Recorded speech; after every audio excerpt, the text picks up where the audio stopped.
Abbiamo indagato in questo convegno tra l'Accademia Italiana della Vita e del Vino, l'Arma dei Carabinieri e molte istituzioni importanti di questo mondo vitivinicolo i temi della contemporaneità nel mondo del vino, temi della evoluzione tecnologica, i temi dell'applicazione delle nuove informazioni, delle nuove tecnologie digitali, tra cui l'intelligenza artificiale, ma non perdendo mai il punto di vista fondamentale, che è un punto di vista essenzialmente umano. L'uomo, con le sue tradizioni, con la sua forza creativa, deve avere la possibilità di traghettare questo prodotto meraviglioso che ha radici nella storia, radici millenarie, lo deve traghettare verso una nuova epoca.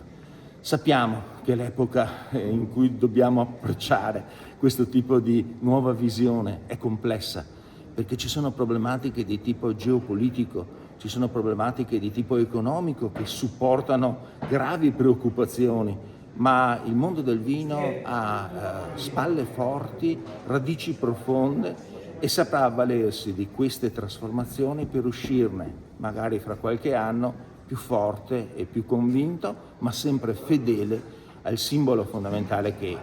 deve regolare questo tipo di mondo, che è il valore di questo prodotto straordinario, che è un simbolo della civiltà umana, il vino.